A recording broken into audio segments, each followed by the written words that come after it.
എന്റോടെ ദേഷ്യം വെച്ചിട്ട് കാര്യമൊന്നുമില്ല.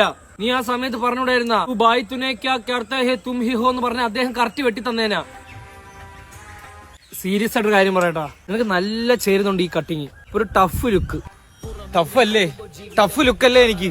എനിക്ക് എന്ത് സുഖം കിട്ടിയ ആശ്രയം എന്നെ ഈ കോലത്തിലാക്കിയപ്പോ. ഇങ്ങനെ ഇരുന്ന ഞാനടാ 2 ദിവസം കഴിഞ്ഞ ജൂനിയേഴ്സ് വരെയാണ്. അവരുടെ ഞാൻ എങ്ങനെ പറയും ഈ നിൽക്കുന്ന ഞാനല്ല ഈ ഞാനെന്ന്? നിനക്ക് എന്നെ ഒഫീഷ്യലായിട്ട് ഒരു മൊണ്ണയാക്കാം. വൃത്തിയായിട്ട് സംസാരം നിന്റെ അടുത്ത് സംസാരിക്കലും. ഞാൻ നിന്റെ നന്മയ്ക്ക് വേണ്ടിയാണ് ഇതൊക്കെ ചെയ്യുന്ന. സീരിയസ് ആയിട്ട് ഇപ്പൊ ഒരു ടഫ് ലുക്ക് ഉണ്ട് നിനക്ക്. നീ അത് മാറ്റി അത് പോയി. എത്ര ടഫ് ആയാലും സംസാരിക്കുമ്പോ ഈ കൊച്ചു സൗണ്ട് അല്ലേ വെളി വരുന്ന. അപ്പൊ ഈ ലുക്കിൽ എന്ത് കാര്യം ബ്രോ? ഡയറക്റ്റ് ഇവിടുന്ന് അഡ്മിഷൻ എടുത്ത് മാറ്റി വേറെ ഏതെങ്കിലും സന്യാസത്തിനെല്ലാം പോയി. ചുമ്മാ എന്തേലും പറയുമ്പോ നീ നിന്റെ തലയിൽ ചേരുന്ന വെട്ടാണ് കറക്റ്റ് വെട്ടിയിരിക്കുന്നത്. എന്റെ തലയിൽ അത് ചേരില്ല. നീ സിറ്റുവേഷൻ മനസ്സിലാക്കി മുന്നോട്ട് പോ. സ്ക്വയർ ഈ സൈഡ് എന്ന് പറയുമ്പോ നമ്മളെ പ്ലസും മൈനസും ഒക്കെ ആയിട്ട് ചെയ്യുമ്പോ